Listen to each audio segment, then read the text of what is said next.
de la Semana de la Comunicación. Para el día de hoy, ¿sí? Entonces tenemos una mesa de trabajo y un plan propuesto. El martes tuvimos la oportunidad de intercambiar ideas y experiencias sobre el arte, la imagen y la comunicación, quedando claro que necesitamos comunicadores sociales que cuenten lo incontable, vean lo invisible, digan lo indecible a través de lenguajes diversos que cruzados por la crítica, la estética, la historia y la política permitan hacer de mundo otra manera. La conversación de la tarde de ayer fue de gran interés para todos y todas los que hacemos parte del programa de comunicación social y periodismo de la Universidad Tolima, pues en pleno proceso de reforma curricular escuchamos a Gabriel Kaplum, Juan Carlos Valencia y Juan Romero sobre la construcción de programas de comunicación social para la transformación. La agenda para el día de hoy es palabra y movimiento. En la mañana conversamos sobre periodismo disidente y a las 2 de la tarde nos daremos cita en el SENA para hacer parte de la quinta marcha carnaval que grita no a la colosa, sí al agua y a la vida.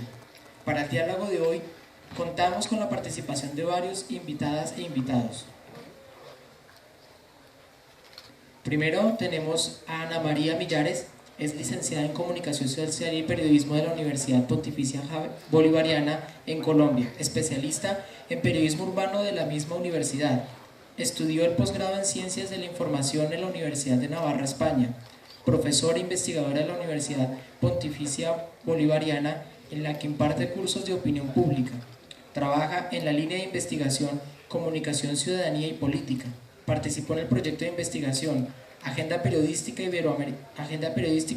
como Gramática y Poder Premio CEMEX, Fundación Nuevo Periodismo Iberoamericano. Ha sido consultora de la UNESCO para América Latina en temas de comunicación y democracia desde 1997 y de la Fundación Nuevo Periodismo Iberoamericano 2004-2011. Sebastián Mateus, estudiante del programa de Comunicación Social y Periodismo en la Universidad de Tolima, cofundador de la revista estudiantil Sin Pretextos. Actualmente trabaja en su trabajo de grado dedicado al análisis crítico de la serie de televisión Los Tres Caínes. Milena Perdomo hace parte del equipo editorial de la agencia de comunicación colombiana Colombia Informa, plataforma de la comunicación popular que desde la mirada de organizaciones y movimientos sociales refleja la realidad política del país, América Latina y el mundo. Holman Morris es comunicador social y periodista de la Universidad Javeriana. Cuenta con una amplia trayectoria en radio, prensa y televisión que lo ha hecho merecedor de varios premios y reconocimientos nacionales e internacionales, entre los que se destaca el Premio Nacional de Periodismo Simón Bolívar 2004 y 2010, el Premio India Catalina 2004 y 2011, el premio otorgado por el Círculo de Periodistas de Bogotá en el 2007, el Human Rights de 2007, así como la Distinción Internacional de Derechos Humanos, entrega en Nuremberg, Alemania, en el año 2011.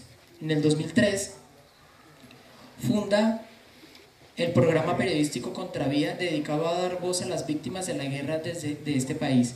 Desde el 2012 se desempeña como gerente de Canal Capital. La moderadora de este diálogo es Beatriz Jaime, comunicadora social, magíster en Comunicación Social de la Universidad Javeriana y actualmente profesora del programa de Comunicación Social y Periodismo de la Universidad Tolima. Haciendo un reconocimiento especial a Yanis Contreras, Pilar Ospina, María Carvajal, Lina Fonseca, Noelia Nieto, Óscar Gutiérrez, Ruth Escobar, Nini Merchan, Juan Pablo Cortázar, estudiantes del programa de Comunicación Social y Periodismo de la Universidad de Tolima, que nos han apoyado de manera incondicional en la logística y cubrimiento periodístico del evento. Les solicitamos apagar sus celulares o ponerlos en modo de silencio. Agradecemos su asistencia. Reiteramos que contamos con permiso académico para asistir y participar de la quinta semana de la comunicación, y para mayor información las y los invitamos a que visiten el blog de la semana www.construyamoslocomun.wordpress.com. Un fuerte aplauso a los invitados y a ustedes, que son igual de importantes en este semana.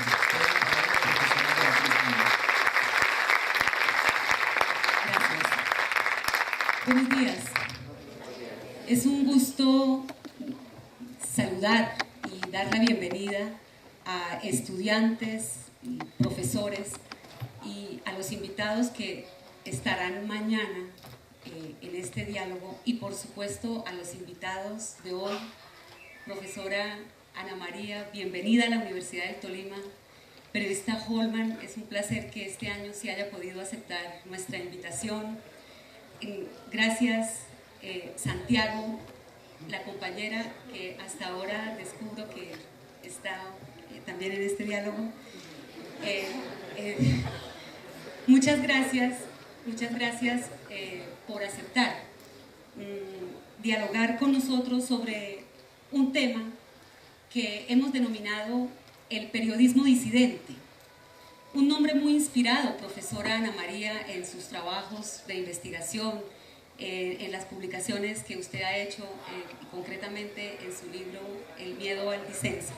Claro, es un nombre que las investigaciones de la profesora digamos que nos ha inspirado para que hoy hablemos de esto que hemos denominado el periodismo disidente, en el marco de lo que para nosotros es la quinta semana de la comunicación, en la que hemos venido reflexionando sobre los elementos con los que podríamos construir lo que, como diría el profesor Kaplun ayer, lo que nosotros nos hemos inventado y que hemos denominado comunicación para lo común, que es esa comunicación que se enuncie desde las historias, desde los saberes, desde los sentires, desde los conflictos de los históricamente excluidos, de los históricamente invisibilizados por el discurso periodístico dominante en los grandes medios de comunicación tradicionales.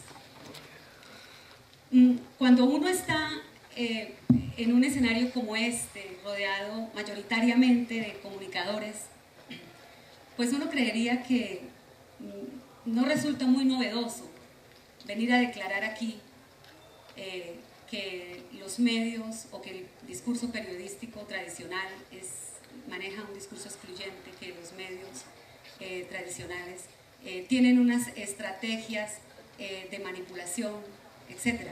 De hecho, hace más de 30 años, bueno, hace más de 20 años, casi 30 años, el investigador mexicano Raúl Trejo decía que hacer esta declaración es ya un aburrido lugar común. Es decir, aceptar que los medios y que el discurso de los medios, más que ideas, propagan prejuicios, eso ya no tiene ningún mérito, decía Trejo, hace como 30 años, cuando la mayoría de ustedes todavía no había nacido. Si hace tanto tiempo eso ya era un lugar común, ¿qué podremos decir hoy? Pareciera entonces una necedad. Sin embargo, nosotros estamos convencidos de que no lo es.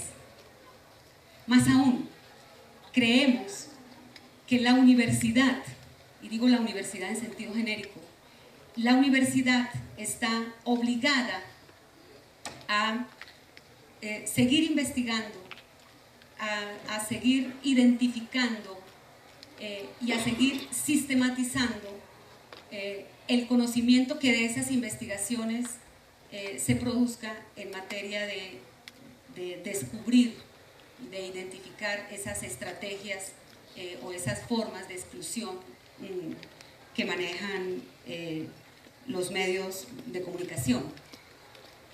El periodista español Ignacio Ramonet decía, no hace muchos años, hace más bien poco, decía que nunca ha existido una época dorada de la información, pero que a lo que asistimos hoy es a lo que él denomina un verdadero estado de inseguridad informativa, que no tiene precedentes, dice Ramonet, excepto cuando se está en la guerra, cuando se está en guerra.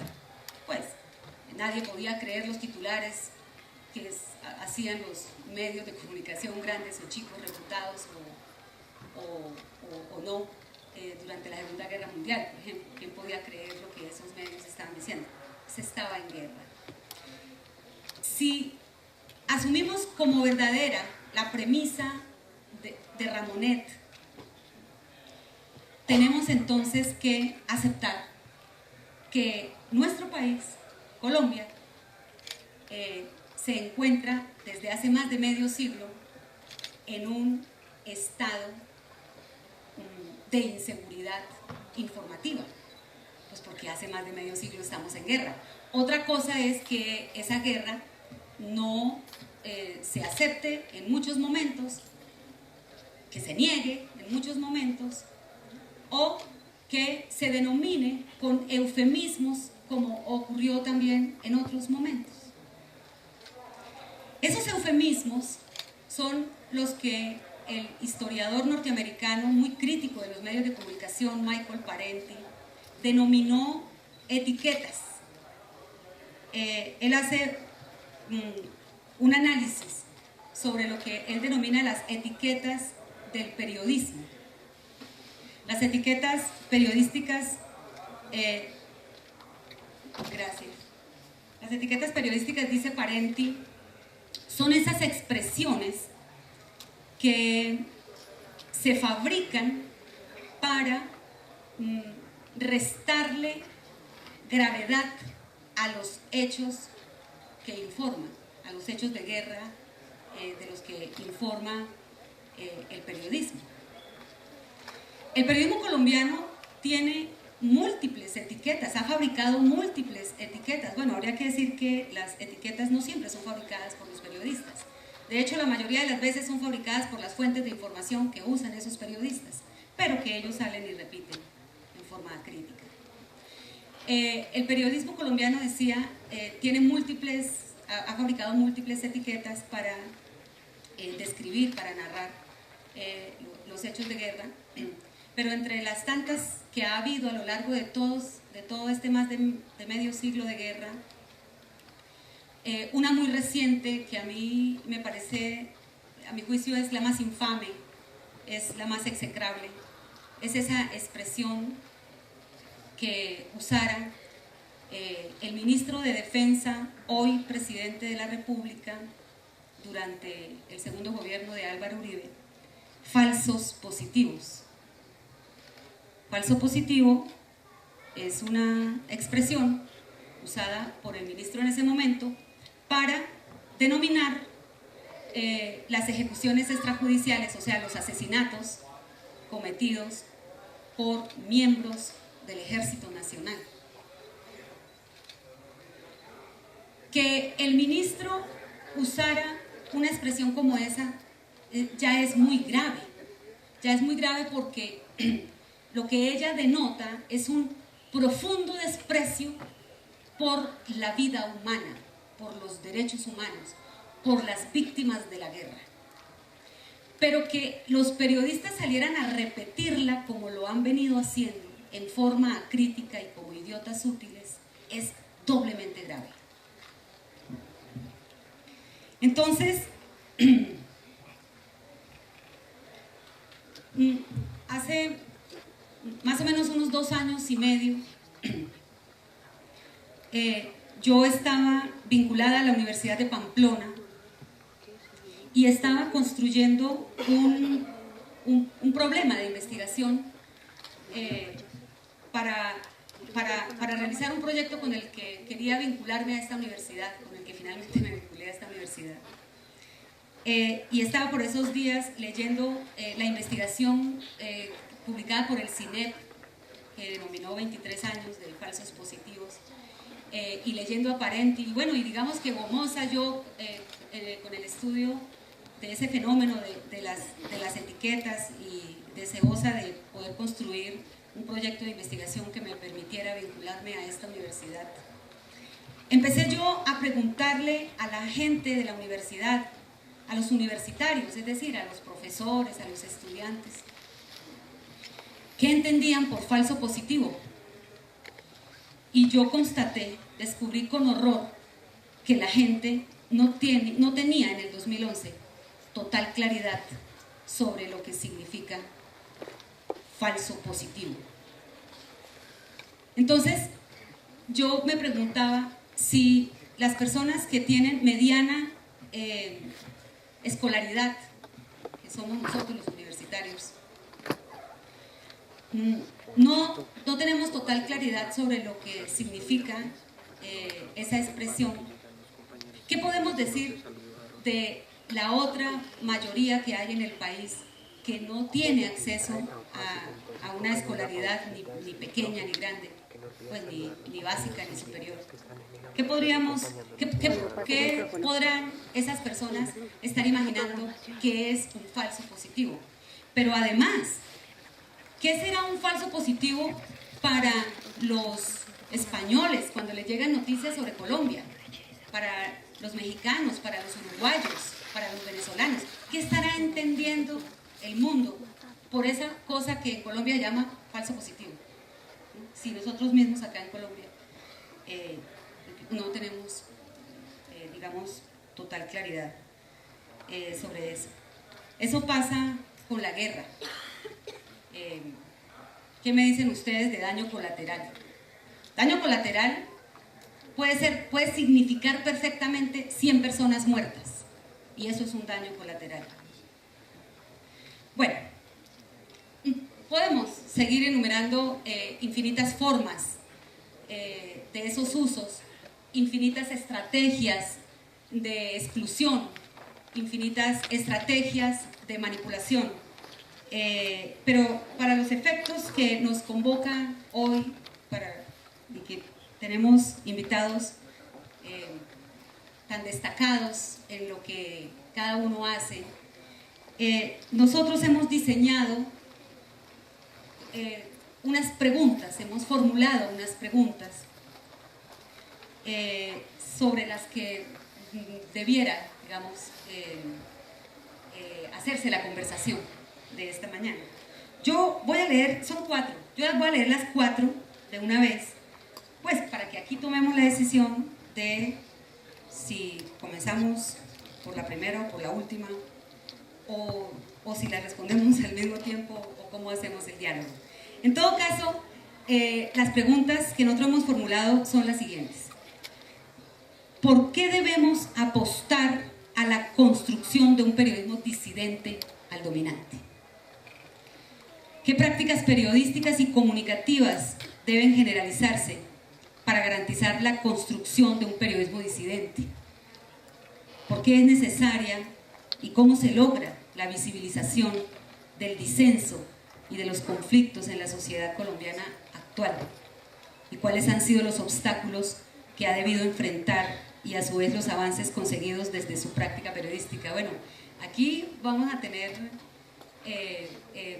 con toda seguridad un diálogo muy interesante, pues porque el periodista Holman Morris es probablemente el periodista en Colombia más destacado por hacer ese tipo de periodismo del que hoy estamos hablando, y pues la profesora Ana María ha venido trabajando desde hace ya un largo rato sobre la teoría del miedo al disenso en Colombia.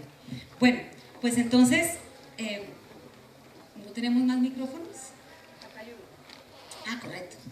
Entonces, profesora, no sé si usted o el periodista o el estudiante, la profesora. Muy bien, profesora.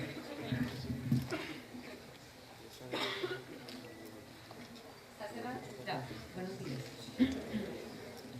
Yo tengo que comenzar diciendo que no hice la tarea.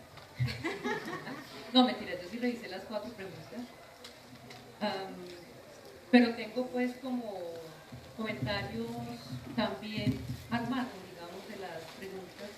Y quiero empezar por pensar, por lo menos desde mi punto de vista, y si se me acusa aquí de ser la incitadora de esta reflexión sobre la disidencia,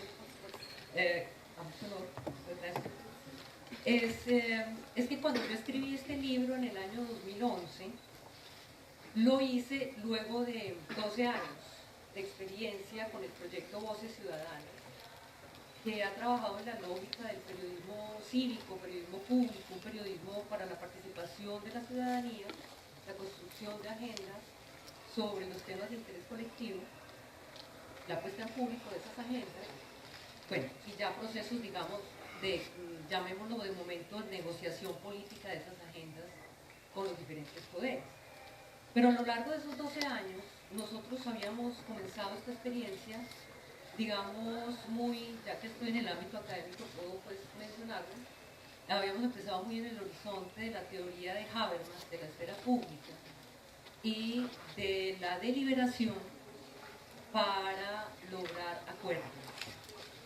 Pero cuando uno hace este tipo de cosas, se enfrenta a la realidad, o sea, los ciudadanos de carne y hueso, y los ejercicios deliberativos, se encuentra que hay muchísimas diferencias. Felizmente, hay muchas diferencias en la forma de abordar los asuntos. También hay muchas homogeneidades. A lo largo de 12 años yo pude detectar al menos esas dos cosas. O sea, gente que estaba devolviendo en las deliberaciones lo que veía en los medios y gente que por estar por fuera del circuito informativo de los medios tenía otras visiones. Y una tercera patica que es haciendo estas experiencias de participación ciudadana sin apoyarse en las instituciones de la sociedad civil que se han creído dueñas de la deliberación, ciertas ONGs, encontramos otros espacios deliberativos oxigenados, porque en mi primera experiencia contamos ciudadanos que venían convocados por ONGs y ciudadanos que nosotros convocamos como periodistas. Y realmente eran fenómenos distintos. Eran distintos. Y los que venían de este lado, de las ONGs, intentaron acallar a los que venían de manera más suelta y más libre a conversar. Bueno, esto para decir que esos más de 12 años de experiencias hechas en Medellín, en Bogotá, en Cali, incluso en Perú, en Bolivia, me llevaron a pensar que era hora de moverse de referente. El referente no podía ser el consenso. El referente tenía que ser el disenso. Y tengo que confesar que me inspiró para hacer este libro la tesis de Chantal Mouffe, en la paradoja democrática, en donde ella nos recuerda que tenemos un problema. A nosotros nos vendieron la idea de la democracia como el único sistema de gobierno y como la única filosofía que permitiría que las diferencias estuvieran ahí sin matarse. Es decir, el totalitarismo no te deja sino una opción, por obligación. Pero la democracia se supone que de manera civilizada permitía la emergencia de esas diferencias y le daba un trámite democrático. Entonces, la pregunta es, ¿en qué momento, a qué horas y por qué la democracia terminamos identificándola con lo contrario, es decir, con el consenso? En la democracia no se habla sino de acuerdos, necesitamos estar de acuerdo, es feo estar en desacuerdo. De hecho, la palabra disenso no la reconoce ningún procesador de texto. Yo pensé que era un problema de Bill Gates. Yo pensé que era un problema de Microsoft y me paso a estos otros sistemas y en el iPad me subraya disenso con perfecta ortografía y me lo subraya en rojo. Porque no reconoce la palabra. Si usted pone consenso, perfecto, pasa derechito la prueba. Entonces, esto para decirlo más que en la mente de los programadores de estos sistemas, en sus algoritmos y sus cosas, ellos no conocen la palabra disenso. Cuando yo planteé el año sabático por este libro, el rector me dijo, oiga, yo no había oído nunca la palabra disenso. Yo, bueno, se la presento. Obvio, no la usamos. No la usamos. Eso habla más que de un problema terminológico de una cultura que no está acostumbrada a la polémica, al debate, a albergar las diferencias e incluso a celebrar las diferencias. Entonces, yo no estoy segura, yo tengo que decirlo así, yo no estoy segura de que se pueda pensar un periodismo disidente, me parece. Yo no estoy, digamos, en ese horizonte de debate. En lo que yo creo es en una comunicación, o si se quiere, en un periodismo que permita que emerja esa condición de las sociedades, porque esa condición está. Es más fácil estar en desacuerdo que estar de acuerdo. Para estar de acuerdo tenemos que sentarnos, discutir, deliberar, exponer razones, intentar persuadir, intentar convencer, etc. Se supone que de manera más espontánea estaríamos en desacuerdo. Se supone, porque la otra parte del debate es que si todos los medios nos dicen lo mismo, si todos los medios entrevistan a las mismas fuentes, entonces eventualmente acabamos pensando igual. Dejaré para lo último el postrecito de qué nos pasa ahora con las redes, con internet. Entonces estoy muy contenta, me declaro de las optimistas y hay que seguir empujando por ahí, donde ya se revienta ese fenómeno. Pero dejaría planteado que para mí el problema en este momento es una comunicación o un periodismo que permite que en la sociedad se construyan esos disensos y darles visibilidad a esos disensos para que se se aprenda que podemos discutir, estar en orillas diferentes, que no hay solo dos posiciones frente a un asunto, sino muchas posiciones, y que podemos hacerlo perfectamente sin quedarse en el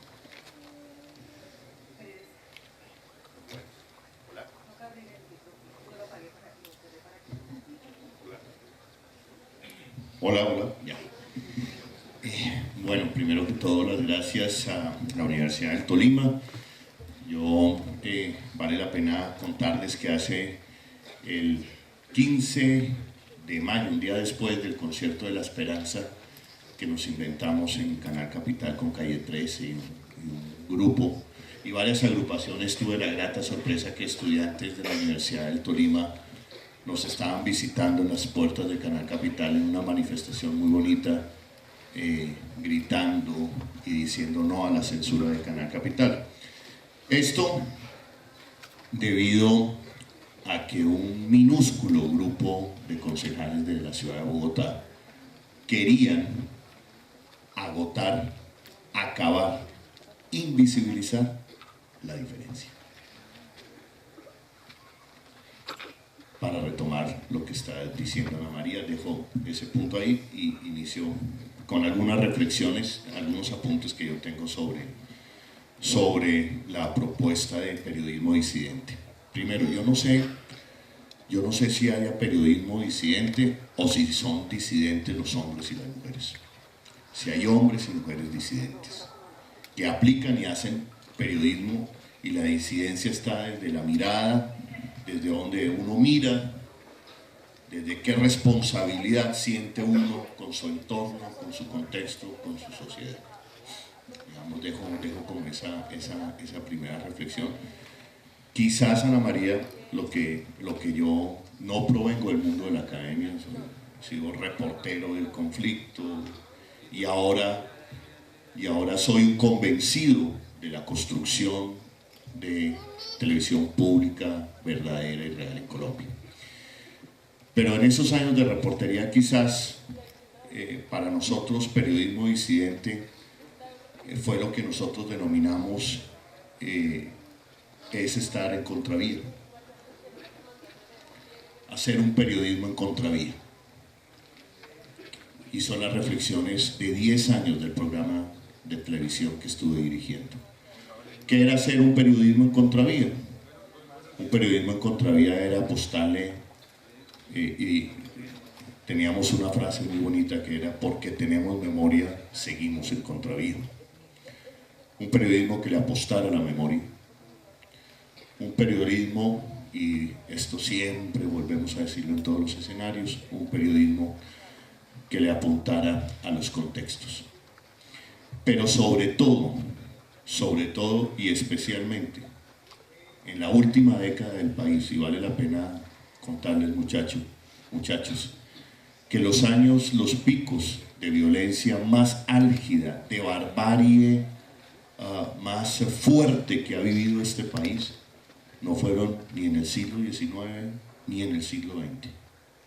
Fueron en el inicios del siglo XXI, entre los años 2001 y 2004. Los años de peor barbarie en Colombia, según el estudio. Correcto, una masacre diaria, pero también las formas de matar, ¿no? La barbarie exacerbada, la sevicia, el matar, rematar y contramatar. Y frente a eso, ¿en dónde estaba el periodismo? El informe Basta Ya de la Comisión de Memoria señala como una de las conclusiones aterradoras es la siguiente: cómo el país pasó inadvertido, no quiso ver, no se dio cuenta o simplemente cerró los ojos a la barbarie que se estaba llevando en Colombia. Y estamos hablando de la vuelta de la esquina, de ayer por la tarde, dice Ana María. Y no vimos esa barbarie. Y entonces yo le preguntaba a Gonzalo, el profesor que dirigió esta investigación, le decía: ¿y dónde estaba el periodismo? Obviamente, el periodismo que hacía falta y que hizo falta en estos años de barbarie, quizás es lo que se llama aquí o lo que han pretendido llamar aquí, hizo falta un periodismo disidente. Porque todo el periodismo en esos años estaba con una agenda del lado, y con todo respeto lo digo, de la guerra, de promover la guerra. Por eso, en esos años de la agenda mediática, las víctimas eran una anécdota, las víctimas no eran vistas como sujetos de derechos, había transmisión en directo desde las masacres cometidas por la guerrilla, pero nunca llegaba el satélite ni transmisión en directo para las masacres cometidas por el paramilitarismo. En fin, y se fue creando ese relato. Entonces, creo que sí ha hecho falta un periodismo que trate de establecer unas agendas diferentes en este país. Debido a que no ha existido o no han existido esos medios de comunicación, o son pocos los periodistas que han tratado de buscar otras agendas, creo que se impuso, digamos, esa invisibilización de la barbarie que ya les he venido comentando. Pero ¿qué pasa con qué país estoy viendo hoy ya, digamos, dirigiendo un medio público? Y que he venido descubriendo ya desde otra mirada. He venido descubriendo que en los últimos años viene emergiendo un nuevo país. Si uno empieza a ver, queridos jóvenes, las diferentes movilizaciones de los últimos 3-5 años, las movilizaciones indígenas del sur del país, de lo que han denominado la nación indígena, los cabildos del norte del Cauca, la movilización y el episodio de Cerro Berlín en Toribío, Cauca. Después la movilización grandiosa, formidable, estudiantil, del movimiento amplio, de la Mesa Amplia Nacional Estudiantil, de la MANE, contra la reforma a la educación. Después movilizaciones esporádicas protestando por el derecho a la salud, y después 3 movilizaciones recientes del año pasado formidables. Catatumbo, las movilizaciones del Catatumbo, la movilización campesina, la revolución de las Ruanas en Boyacá, y posteriormente la movilización que con todo respeto yo quiero llamar la movilización de indignación en la ciudad de Bogotá contra la arremetida fascista, digo yo, contra el programa progresista de la Bogotá humana. Ese país de esas movilizaciones es un país que está emergiendo con contundencia. Esos campesinos del Catatumbo no son los campesinos que hemos visto en los últimos, o que nos han vendido. Son campesinos con motocicleta, con cámaras de video, con YouTube. Los campesinos de Boyacá son campesinos organizados, son campesinos que interactúan con las redes sociales, que interactúan y hacen parte de su protesta social los medios alternativos, y conocen el YouTube. En fin, y quiero cerrar con esta reflexión.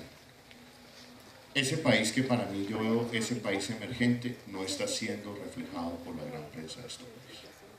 Y con estos medios que tenemos, no se va a ver reflejado nunca jamás ese país que está emergiendo. Solamente lo van a anecdotizar, como siempre.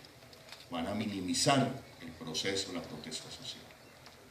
Y yo digo, si los grandes medios de este país no se dan cuenta que este país está cambiando, mucho menos ellos van a cambiar. Y dejo hasta aquí para decir que aquí se abre la posibilidad de un nuevo periodismo, de nuevas formas de hacer periodismo, de nuevas formas de leer este país desde el periodismo. Dejo para la otra intervención ya el tema de periodismo y posibilidad de acuerdos de paz y posconflicto. Gracias. Buenos días. Quiero agradecerles a Olma, a la profesora, a la compañera, por fin estar en la Universidad del Tolima. Quiero comentar algo al respecto de lo que decías, Holman. En tanto enunciabas que se están dando unas nuevas formas de movimientos sociales. Sí, yo creo que más allá de que hayan emergido y hayan surgido nuevas movilizaciones como el movimiento estudiantil, el movimiento de los campesinos con la marcha del 29 de agosto, creo que más allá de eso, lo que podemos ver es que a través de redes sociales y a través de propuestas periodísticas serias que cuestionen la estructura discursiva de los medios de comunicación tradicionales, como lo que tú haces en Canal Capital, por ejemplo, lo que se hace en emisoras comunitarias, lo que se hace en algunos productos universitarios en todo el país. Eso ha permitido es que se visibilicen más, ¿sí? Más allá de que hayan surgido y que también sean un detonante para que las movilizaciones sociales pues tengan un mayor alcance, tengan una mayor convocatoria. Entonces, al respecto, creo que es importante cuestionar en primera medida el discurso hegemónico de los medios de comunicación, ¿sí? En tanto responde principalmente a un proyecto de modernidad. Proyecto de modernidad que tiene como cara oculta un lado colonial, ¿no? Un lado de dominación, un lado de segregación, de exclusión, y ahí entramos en lo que dice la profesora sobre el consenso, ¿sí? De qué manera el consenso, en el consenso viene la censura, de qué manera en el consenso las disidencias no tienen cabida, ¿sí? Entonces yo creo que apostarle a un periodismo disidente, a un periodismo alternativo, desde medios universitarios, pero también desde grandes medios que de alguna manera tengan todo un aparataje financiero para poder lograrlo. Yo creo que a través de eso, apostarle a un periodismo disidente permite deconstruir ciertas estructuras discursivas que ya están muy impuestas en el ejercicio periodístico. Permite cuestionar aspectos como la objetividad, como la imparcialidad, como la ética periodística, como la responsabilidad del ejercicio periodístico, y a través de eso pues se da cabida a la construcción de nuevos imaginarios, ¿no? De que esas comunidades excluidas, esas comunidades que tienen voz pero no son escuchadas porque no tienen los medios o porque a nadie le interesa, pues tengan una posibilidad de narrarse como sujetos, ¿sí? Con otras perspectivas del mundo, con otras cosmovisiones. Compañera. No recuerdo. Mi nombre es Milena Perdomo, para que no se le vuelva a olvidar. Gracias, Milena. Voy a apuntar. Bueno, no. Todo lo que han dicho logra describir partes de lo que es la Agencia de Comunicación de los Pueblos Colombia Informa. Nosotros somos una apuesta, si se quiere, de periodismo disidente, en la medida en que comprendemos que no se trata del sujeto externo contando la historia y del comunicador o el periodista desde afuera. Porque nuestra agencia está compuesta por estudiantes, por campesinos y campesinas, por pobladores urbanos populares, por mujeres organizadas y bueno. Y precisamente pasa, digamos, del discurso, del análisis de la posibilidad de la existencia de un periodismo disidente a la práctica de un periodismo disidente. Y por eso nos llamamos De los Pueblos, una agencia de comunicación protagonizada por los pueblos. Nuestra experiencia, que es una experiencia de construcción que más o menos lleva 4 años tratando de disentir en la masividad, porque nuestra apuesta es una apuesta de masividad, de llegar a muchos lugares, de que nos lean, pero también de que la gente se asuma en su papel de comunicador popular.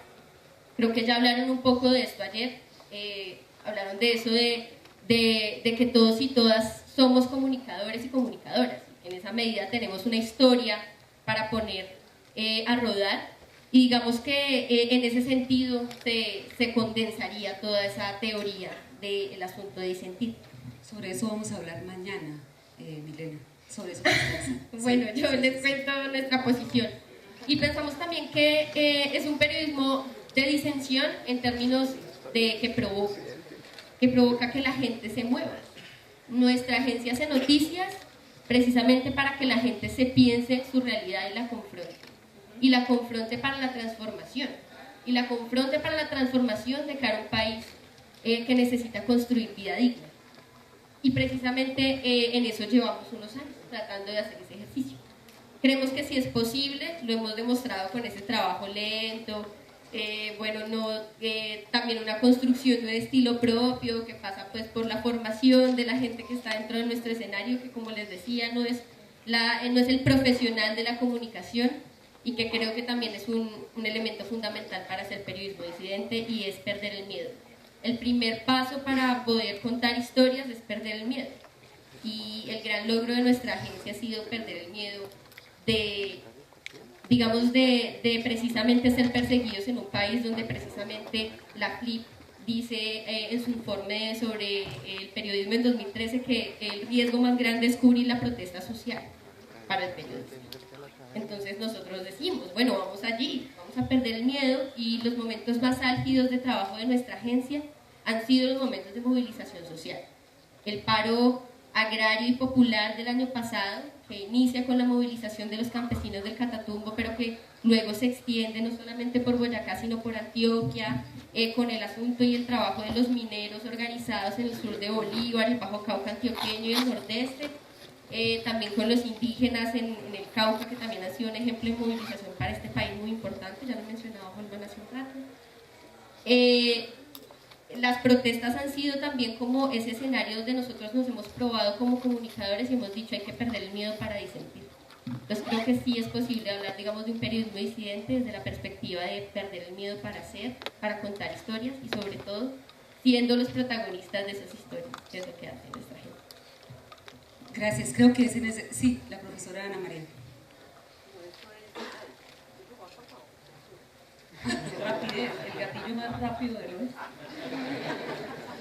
Bueno, a ver, es que como es un diálogo hay que agarrar, pero por supuesto, hilitos que se han ido planteando, porque yo quiero ahorita insistir un poco qué es lo problemático del consenso, porque es que tiene demasiado rating el consenso y necesitamos seguir trabajando en la línea de demoler esa idea de que es importante, pero yo también comparto la idea de que hay un país emergente, pero más que las movilizaciones están por todos lados.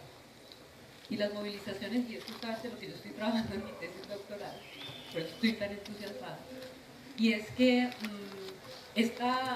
yo estoy pensando en la línea ya no del movimiento social. Hay una invitación, Sebastián, por ejemplo, a dar un paso más allá. Porque los movimientos sociales, aunque son muy importantes, digamos, en el contexto de la democracia, de todas maneras tienen mucho componente institucional. Yo que soy medio anarquista, soy un poco alérgica a esas cosas, lo que estoy tratando de pensar ahí es que pasamos de la sociedad de los movimientos a la sociedad como movimiento. ¿Y por qué se puede dar esto? Porque tenemos una nueva estructura comunicativa gracias a Internet. La estructura red nos permite que la sociedad misma se movilice. Yo que vengo de 12 años de un proyecto que sigo queriendo mucho, yo ya no lo estoy dirigiendo, pero lo quiero mucho, observo cómo Voces Ciudadanas sigue siendo una instancia que tiene una coordinación central, que hace preguntas, que recibe, analiza, convierte en agenda, etc. Y lo que yo veo maravillosamente hoy es que esa nueva sociedad que está emergiendo por sí misma. Es lo que ya alguna vez Giovanni Sartori había dicho, lo interesante de la democracia no es que a uno lo movilicen, sino que uno se movilice. Mejor dicho, ni siquiera se movilice, que uno se mueva por sí mismo. Entonces yo creo que hay una estructura comunicativa que está dando las condiciones para que eso suceda. No quiero ser determinista tecnológica ni decir que por la tecnología nos volvimos de la noche a la mañana democráticos. ¿No?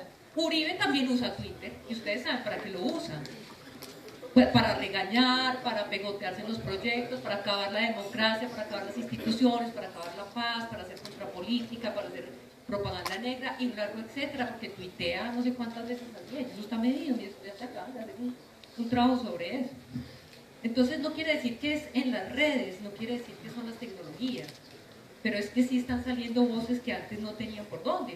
O sea, yo puedo subir un video en YouTube diciendo otras personas, feliz Holman estoy de que ese país emergente los medios no lo vean. Feliz, que dicha. Es mejor que no lo vean, porque lo cooptan. porque lo etiquetan, porque se lo van a pegotear tarde o temprano. Yo voy en la línea de que los actores mismos son, Milena, como bien tú dijiste en el proyecto, que mis respetos, los mismos actores son actores por eso, porque ellos hablan, porque ellos hacen uso de sus capacidades comunicativas.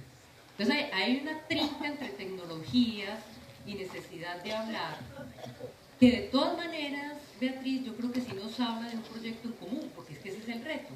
Los habermasianos duros dicen, ay no, se acabó la posibilidad de un mundo en común, llegó la era de la fragmentación, del individualismo, del narcisismo, de la red, y se acabó toda posibilidad de mundo en común.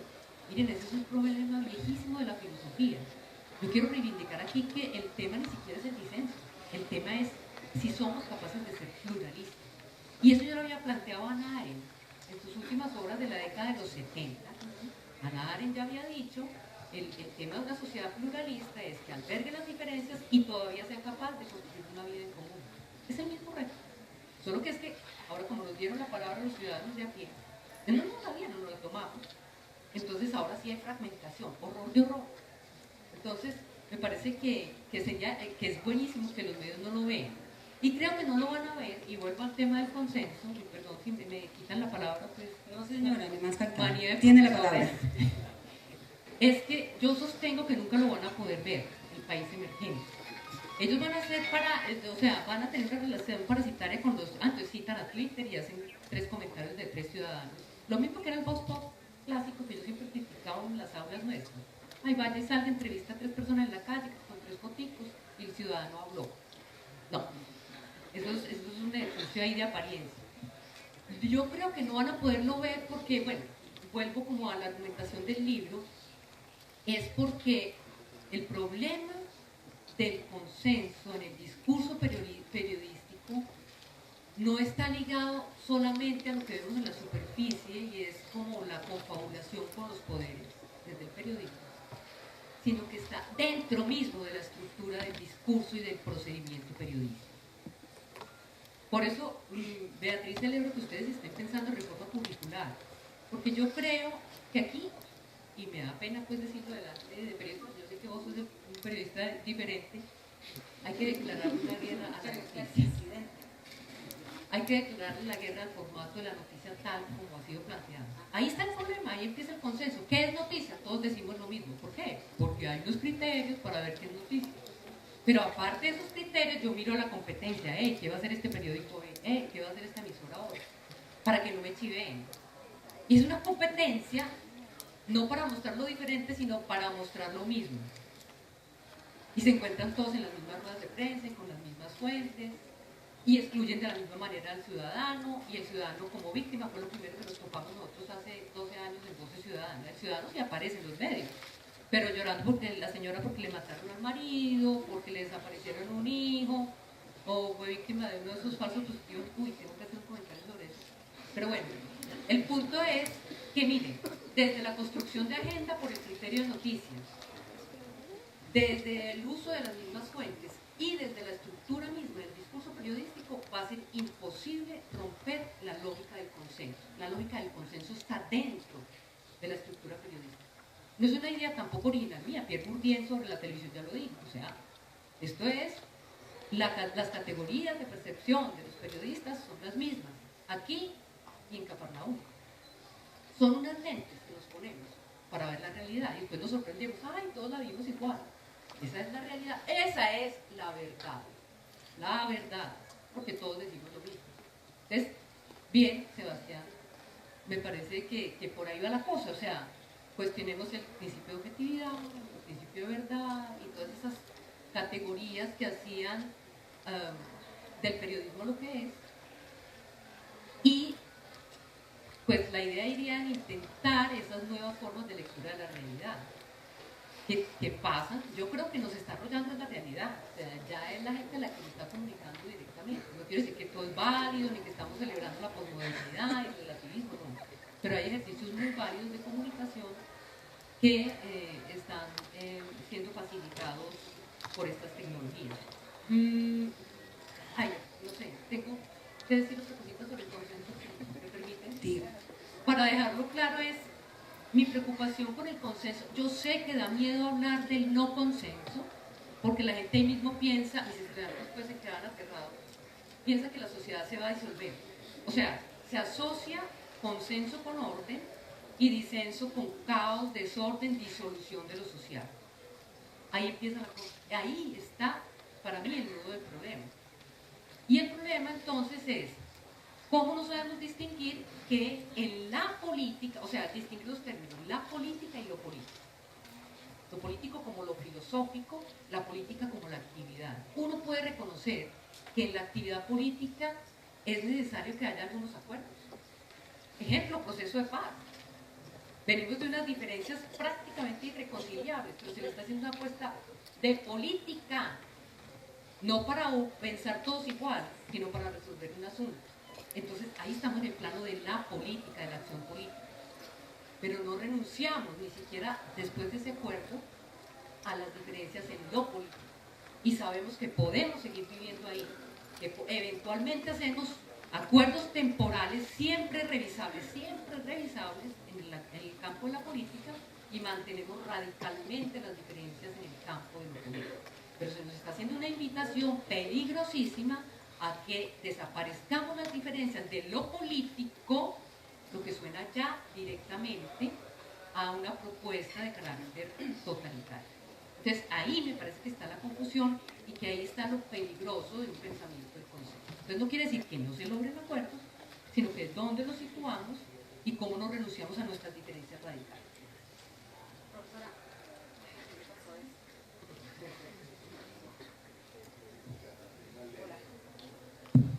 Ya. No, profesora, es que le iba a decir que no pierda de vista la idea de... Sí, la idea que tiene. Ok, bueno, usted, un poco como para, digamos, como retomar el hilo que decía la profesora Ana María, pues porque estamos acá en un diálogo, ¿no? Entonces, para tomar esos hilos que por ahí quedan sueltos, entre las cosas que se han dicho, hace un momento el periodista Holman se preguntaba ¿dónde estaba el periodismo? ¿Qué estaba haciendo?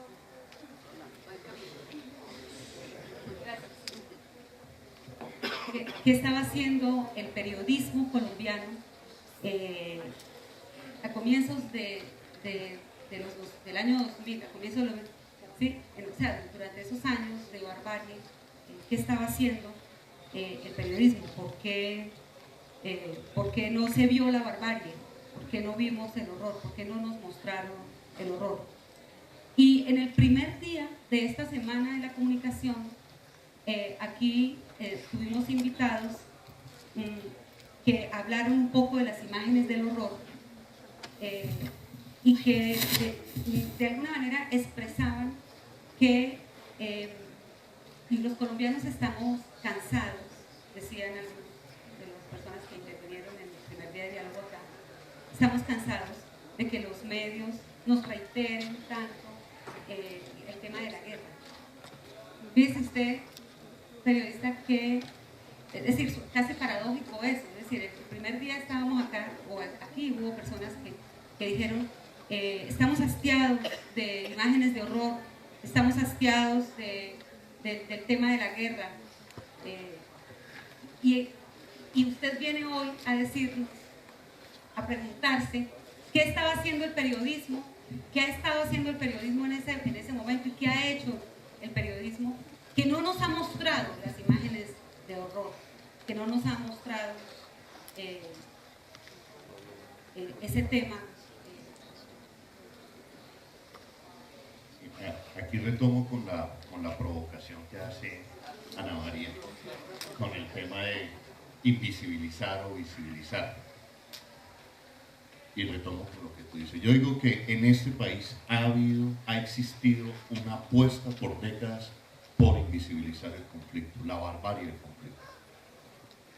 Y yo voy a poner unos ejemplos. Hemos crecido escuchando a nuestros padres y abuelos hablando de la violencia de los años 50. Díganme cuántas fotos conocen ustedes de la violencia de los años 50. ¿Cuántas películas? ¿Cuánto quedó? Todo se borró.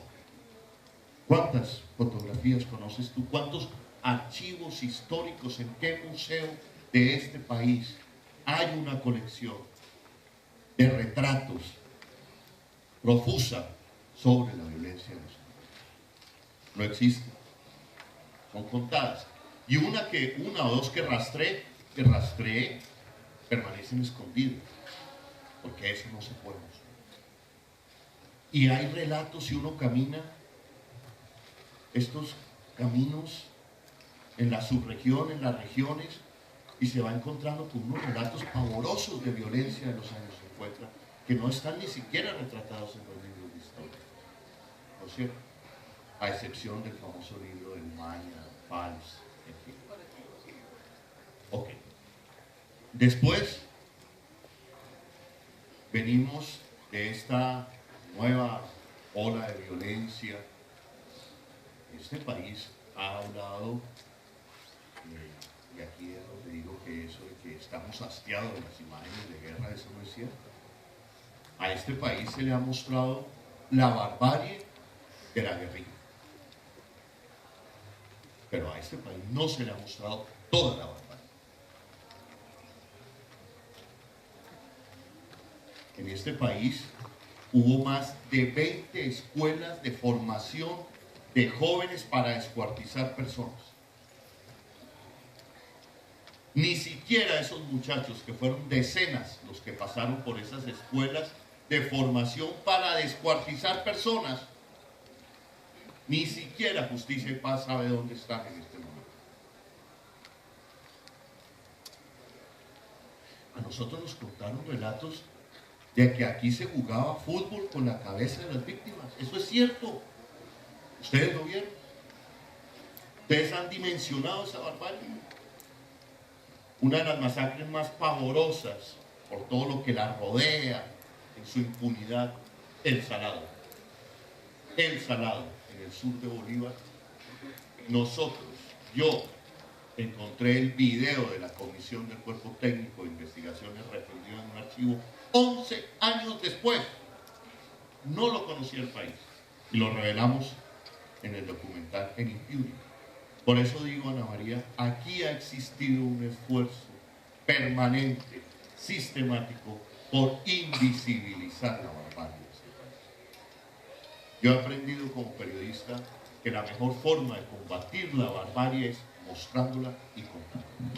Porque hay gente en estos escenarios universitarios que todavía dice: oye, yo no sabía que aquí descuartizaban personas.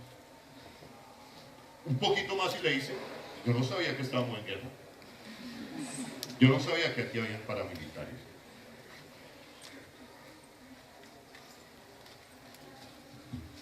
Entonces, y creo además, Ana María, que parte de la violencia política en este país ha nacido, surge y se cultiva por el hecho de invisibilizar la diferencia. La apuesta de la oposición política en Colombia, de los movimientos sociales, del movimiento de defensa de derechos humanos, es por tener voz y que sea escuchada. Pero ha sido permanente la invisibilización de la gran prensa en este país. Y eso conduce a la violencia. Las reivindicaciones de la insurgencia son porque los escuchen.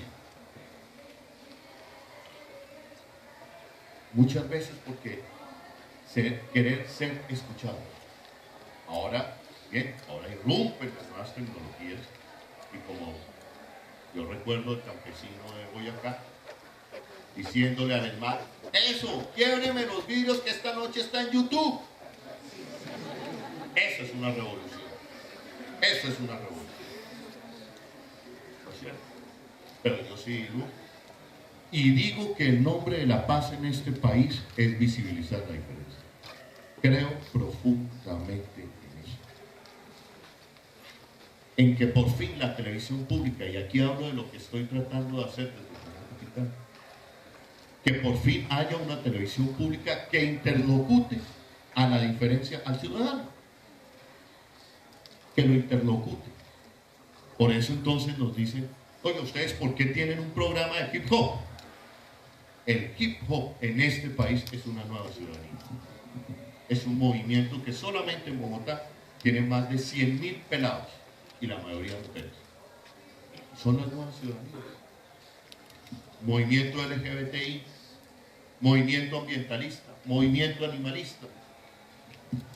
Eso es lo que tratamos de visibilizar.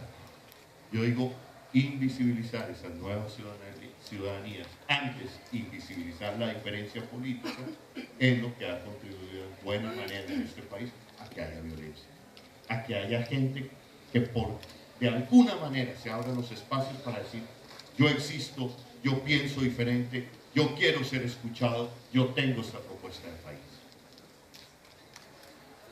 Visibilizar, Holman, pero también empezar a llamar a las cosas por su nombre, porque fíjese usted que ahora mismo usted hacía referencia a el enfrentamiento bipartidista de los años 50, eso que la academia denominó la violencia. La violencia es una etiqueta, esa palabra es una etiqueta, eso es un eufemismo para no querer decir que lo que hubo en Colombia fue una guerra civil. Sí, posteriormente, otros historiadores llegaron a develar ese tipo de situaciones. Es en lo que Parenti ha hecho, digamos, un gran análisis y una gran investigación que se relaciona justamente con el uso recurrente que el periodismo tiene de eso que Parenti ha denominado las etiquetas, que lo único que buscan es embellecer lo horrendo. ¿Sí? Entonces, durante muchos años no vimos lo horrendo, pero ¿cómo lo íbamos a ver si estaba detrás de etiquetas que embellecen? Estaba detrás de etiquetas que lo que buscan finalmente es invisibilizar lo que es feo, es decir, restarle fealdad a eso que es horrendo. Bueno, no sé si debemos pasar ya pues a otros puntos de los que aquí queremos discutir. Sí, claro, Milena. Es que de hecho la pregunta que venía a continuación, Milena, yo quería que tú comenzaras digamos, a tratar de responder esto que nosotros tenemos acá, Milena. ¿Qué prácticas periodísticas y comunicativas deben generalizarse para garantizar la construcción de un periodismo disidente? Bueno, yo creo que lo primero es, estoy de acuerdo un poco con el tema de hablar del consenso, de romper el consenso. Pero la forma de romper el consenso es pararse en la intención que tiene cada uno para hacer comunicación. O sea, ya lo han dicho muchos periodistas, comunicadores, y la práctica nos ha demostrado a nosotros como proyecto de comunicación de los pueblos que es necesario pararse en la intención para hacer periodismo, para romper el consenso y para empezar pues, sin miedo a disentir. Efectivamente, creo que prácticas, yo creo que así la noticia sea un formato muy restringido, hay cosas que hacer allí. Nosotros, por ejemplo, hemos dicho, sí, hay 5 Ws, bueno, metámosle 2, ¿por qué y para qué?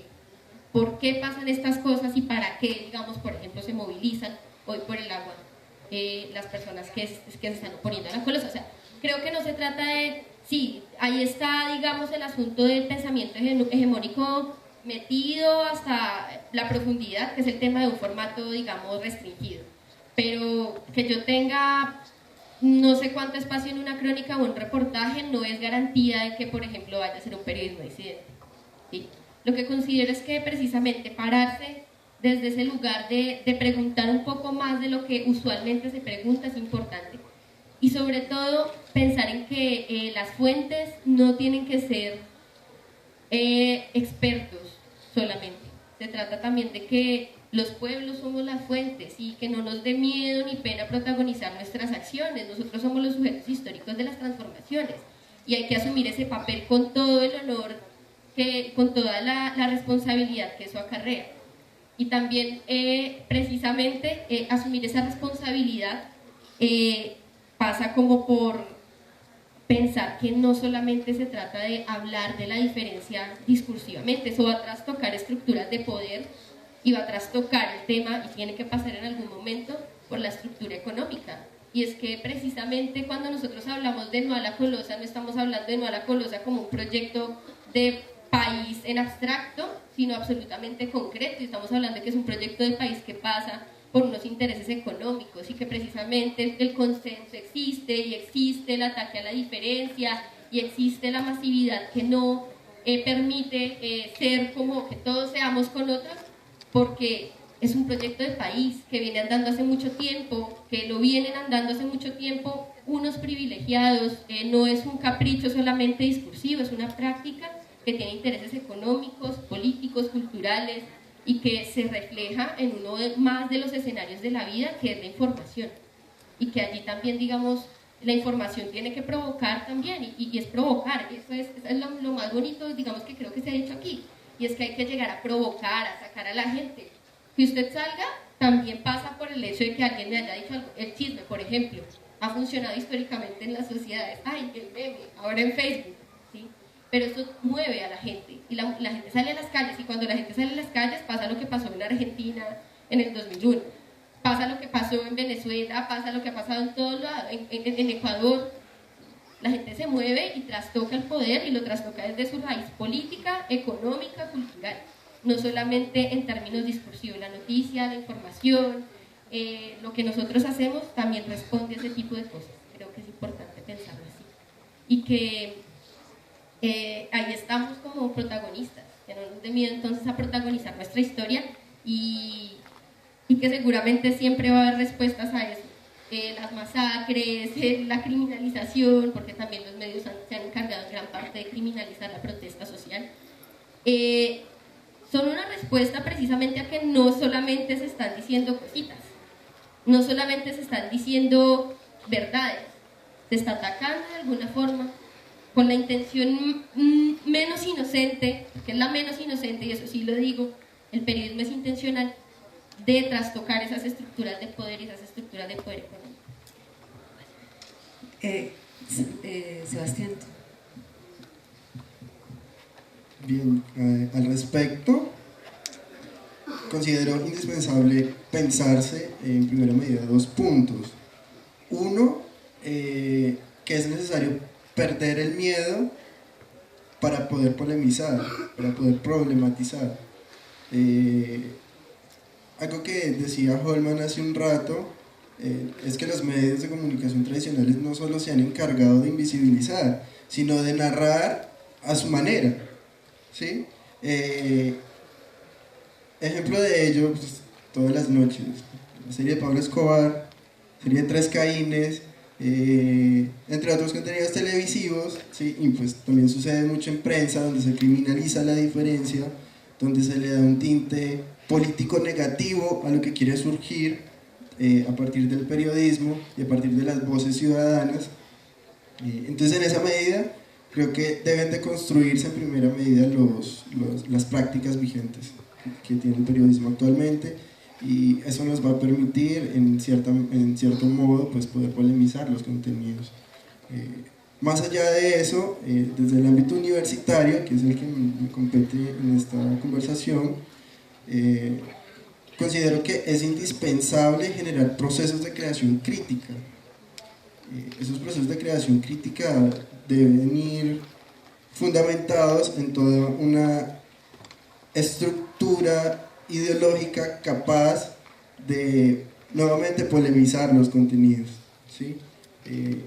Esos contenidos creados desde el ámbito universitario, considero que es indispensable que visibilice la importancia de lo común, la importancia de lo diferente, y más allá de eso, que tengan banderas como la defensa de los derechos humanos, por ejemplo, la defensa de la dignidad de las personas, de los movimientos sociales, de esas otras voces ciudadanas que no tienen la oportunidad pues, de aparecer en estos grandes medios de comunicación.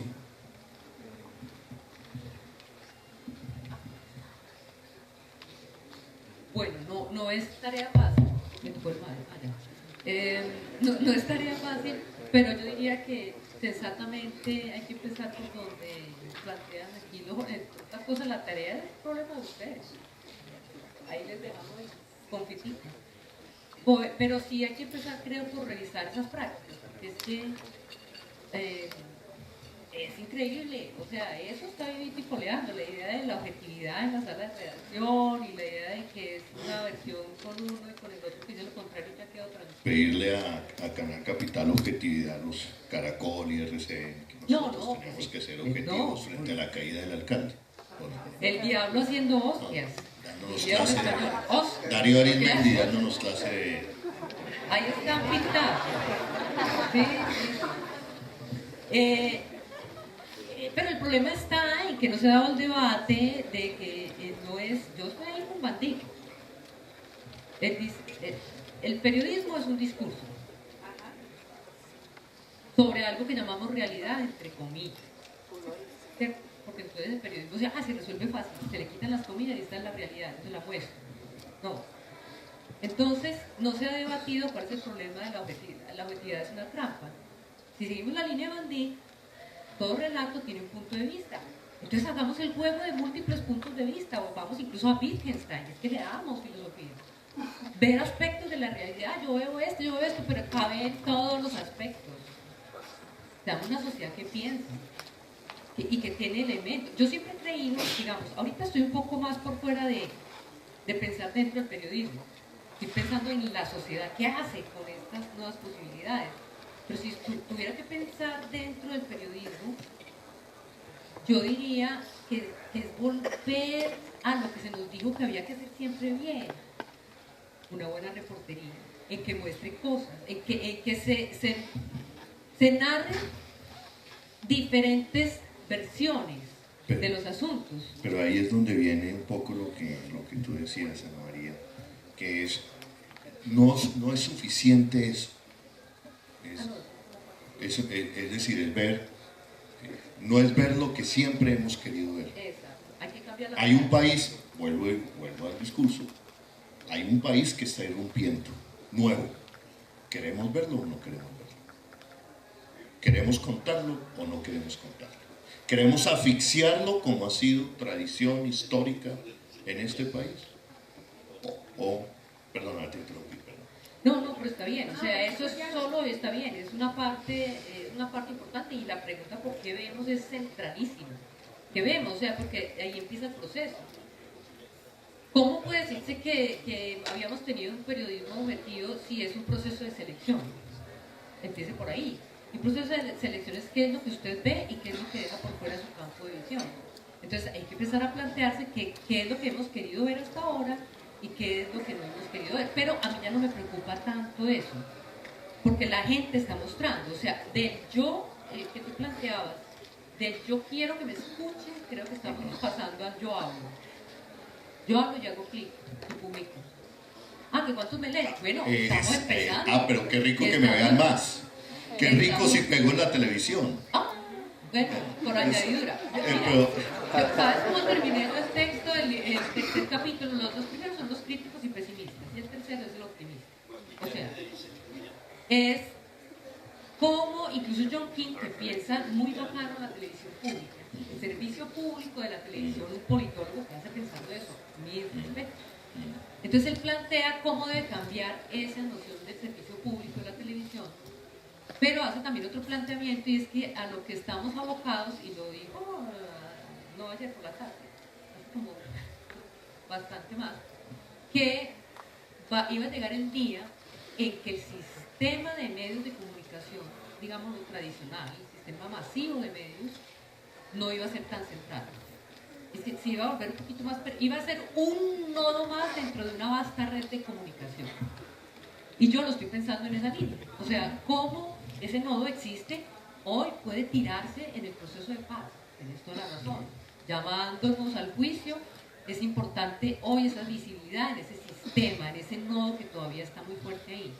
Pero esos otros nodos están saliendo y están produciendo otras interpretaciones, solo que no las podemos ver si no hacemos otro tipo de análisis. Y entiendo que ese es un trabajo que nos toca mucho a los académicos, y nos cogió la noche.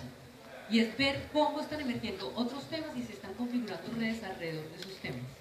Es decir, si fuéramos a ver García, diríamos que sí hay esferas públicas por ahí funcionando, que no necesariamente tuvieron que apelar a la visibilidad en los medios de comunicación.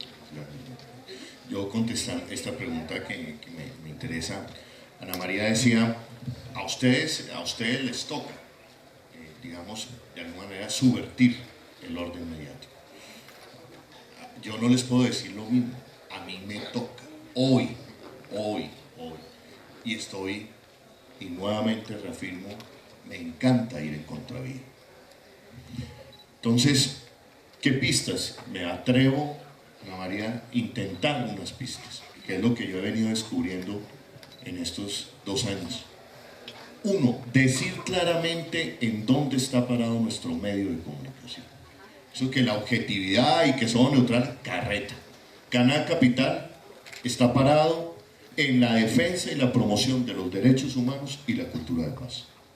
Punto.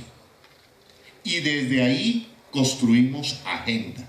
Para mí el punto es la construcción de las agendas. Entonces, cuando tú dices los unanimismos, el consenso, nosotros decimos no. Nosotros construimos y queremos construir agenda, y para nosotros el noticiero abre con lo que es nuestra agenda. ¿Qué es nuestra agenda y quiénes son los protagonistas de nuestra agenda? Uno, el movimiento social. Para nosotros no es importante lo que diga un ministro, un secretario, no. Para nosotros un noticiero perfectamente lo podemos abrir en qué anda el movimiento social. 2, en qué anda el movimiento de derechos humanos. 3, cómo se está moviendo la paz. 4, las víctimas. Las víctimas. Y no retratadas desde la lágrima, desde la anécdota, sino como sujetos de derechos. Como una víctima que sí llora en la mañana, pero en la tarde sueña, propone y tiene propuesta de país. Esas son nuestras víctimas. ¿Qué más hacemos desde Canal Capital intentando? Y creo que lo hemos intentado. ¿Por qué estudiantes de la Universidad de Tolima y Ibagué se sienten apropiados de la propuesta de un canal, del canal de Bogotá? Algo está pasando. ¿Por qué en Barranquilla y en Cali aparecen en las manifestaciones carteles que dicen adelante Canal Capital? Algo está pasando. Estamos de alguna manera interlocutando, representando. Yo digo que el acierto de nosotros, Ana María, ¿dónde ha estado, digamos, el enamoramiento de la gente con la propuesta? En que empezamos a mostrar otros interlocutores que están en la sociedad y que nunca son mostrados.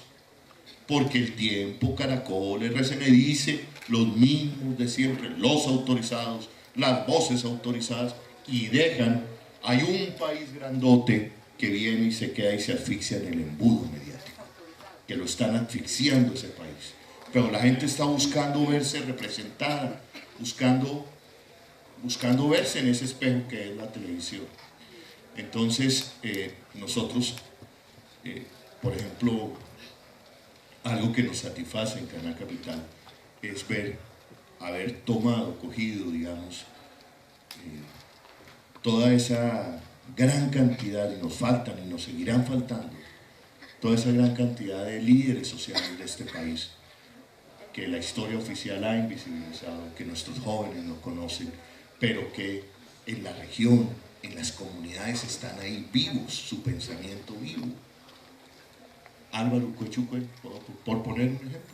Álvaro Urquechucue, sacerdote paez, inspirador de la educación etnocultural bilingüe, un revolucionario en esos años, asesinado, y aparece, está con su legado Álvaro Urquechucue. Esos son nuestros comerciales de televisión.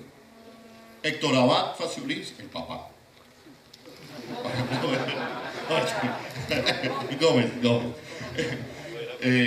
Entonces aparece Kimi Perniado Micó, líder en Ver asesinado, pero también aparecen las madres de Soacha, ahí como las presentamos como generadoras de propuesta de país, que tienen que ser sacadas de ese relato lastimero o ese relato del olvido, tratando de construir nuevos referentes de ciudadanía para este país. Nuestra franja infantil, yo me rehúso. Lo más fácil para mí como gerente de televisión pública es, Discovery Kids. No, Nuestros niños tienen que tener otros referentes. Tienen que tener referentes latinoamericanos, tienen que tener referentes colombianos de diversión, de identidad. Esa es la televisión pública que quiero construir. Quiero tener y tenemos un programa para la comunidad LGBTI, no como me dijeron alguna vez, para la comunidad LGBTI, no, para que eduque a la comunidad heterosexual sobre la comunidad LGBTI. Y los periodistas son LGBTI. Tenemos un noticiero para población sorda, el primer noticiero de televisión de población sorda, el primer noticiero de televisión de las comunidades indígenas. Tuvimos un tiempo la presentadora transexual. ¡Ah! ¡No, qué escándalo! No, ¿cuál escándalo? ¿Por qué? Y la mantuvimos. El concierto de Calle 13, ¿por qué era altamente? ¿Por qué lo querían? ¿Por qué lo querían censurar? Porque estaba representando y estaba diciendo, estaba interpretando otra nueva América Latina, está interpretando nuevas ciudadanías, y no, era altamente corrosivo para esos sectores que han mantenido el poder en la ciudad de Bogotá y en el país. Entonces sí, yo sí quiero invitarlos a ustedes a que me ayuden a ver qué estamos haciendo bien en la capital y qué estamos haciendo mal, por supuesto. ¿Por qué? Y yo sí me siento contento de que hay una propuesta desde la televisión que empieza a quebrar el orden de la televisión en este país. Y termino con esta reflexión. Quebrar el orden de que la televisión pública no vale en este país. De que la televisión pública simplemente hace parte del decorado de la democracia, pero que no puede estar al nivel como nos han vendido durante décadas, sobre todo estas nuevas generaciones. Yo crecí viendo televisión en blanco y negro y dos canales públicos, el 7 y el 9, ¿no es cierto? No sé. Entonces, yo creo, profe, en una televisión pública que tenga los mejores noticieros del país. Su merced, lo voy a interrumpir para decirte que no estamos, o sea, no, sería bueno debatir, pero no, estamos en dos orillas que no son diferentes en el sentido de que yo estoy pensando en la sociedad abierta y tú estás pensando en la tarea se puede hacer desde ahí, y ese servicio público de televisión, maravilloso. O sea, yo cuando hablo, tal vez tengo ahí que hacer la aclaración, estoy pensando en los caracoles, en los RDN, etc. Y no en proyectos como el tuyo. O sea, Claro. Creo que así como lo estás planteando, echémosle candela y apoyemos. Pero estoy creyendo ahorita más en otro tipo de comunicación y cómo apoyamos desde la academia ese otro tipo de comunicación más abierto, y es ahí donde me refería que eso les toca a ustedes, aunque a veces no sé, porque yo les pregunto a mis estudiantes, ustedes qué percepción tienen de las redes sociales, se plantean cosas políticas desde las redes sociales y se quedan, porque lo tienen como, no lo ven desde, en perspectiva del potencial que realmente esto tiene. Pero creo que cuando hablo ahí de los jóvenes me refiero a eso, o sea, a esas otras formas de comunicación, pero indudablemente si apretamos por esta otra... No, es decir, por fin, yo digo, y me ufano, y perdónenme de que por fin tenemos un canal para subvertir un poco el orden. Termino con esta reflexión, perdónenme que decía, pero es que...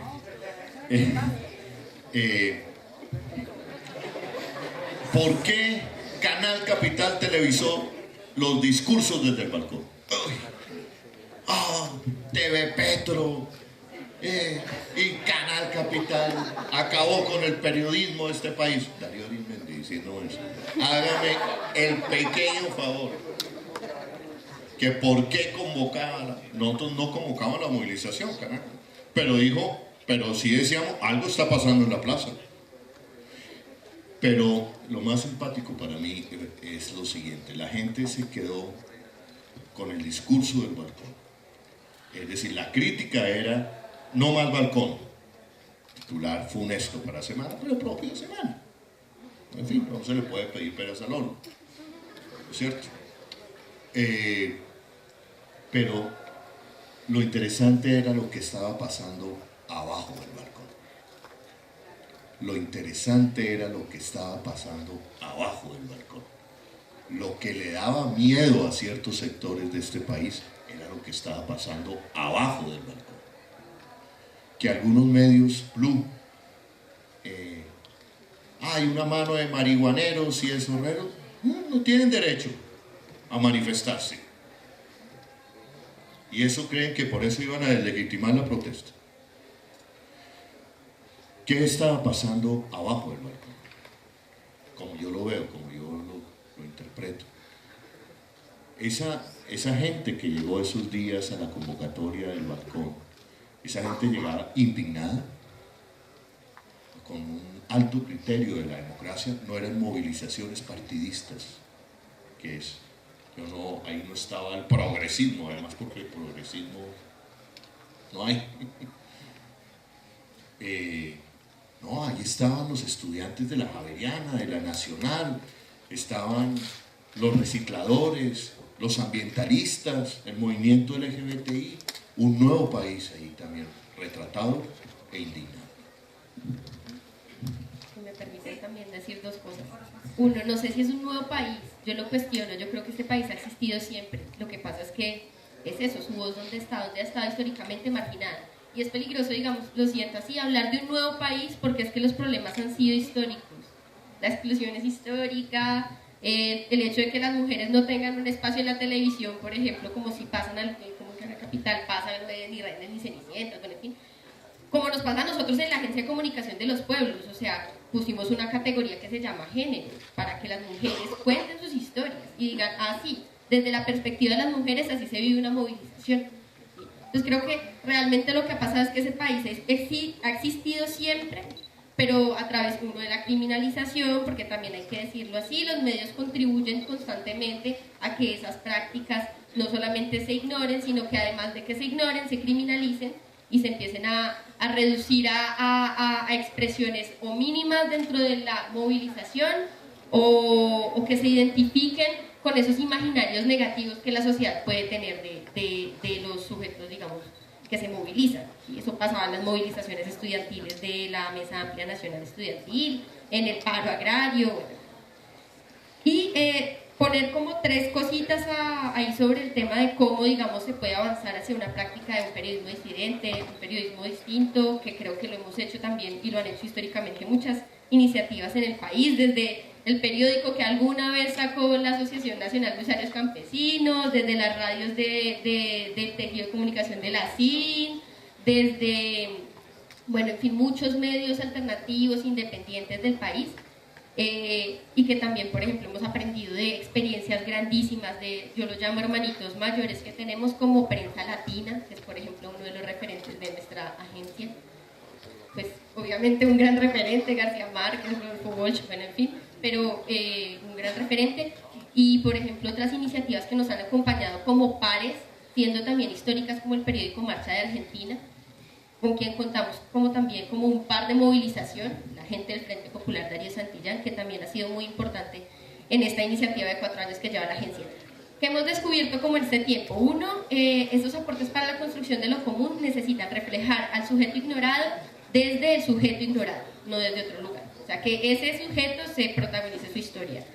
Eso nos va a contribuir a ser capaces de construir con otros y con otras, de ser con otros finalmente. 2, romper el mito del periodista estrella, de que con el periodismo uno se va a hacer famoso y que con la comunicación uno se va a hacer el gran referente. Sí, tenemos una responsabilidad social con todo lo que decimos, pero aquí no se trata de construir periodistas estrellas, sino apuestas colectivas.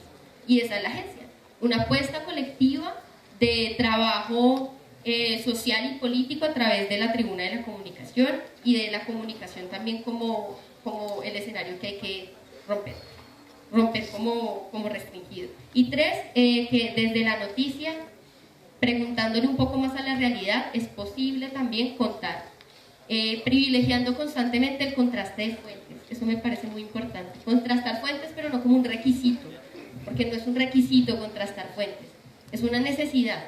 O sea, yo no puedo tampoco, porque estoy haciendo periodismo desde esta orilla, pensar que no tengo que citar lo que dijo también el ministro o qué sé yo, el experto, sí, o sea, que lo digan claramente.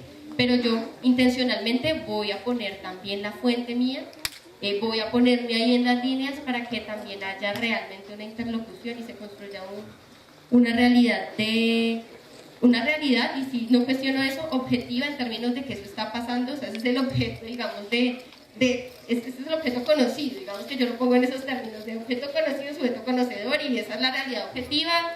Aquí nos están despojando, nos están sacando de la casa, como pasa también pues en Medellín, aquí nos están sacando de la casa donde hemos existido siempre en Moravia o qué sé yo, y que esos puntos comunes puedan tejer redes. Por aquí en Moravia nos están sacando de la casa, pero por acá también en un asentamiento en las periferias de Bogotá pasa lo mismo, o en las periferias de Cali o en Popayán, y ahí nos encontramos y empezamos a construir también una identidad urbana popular.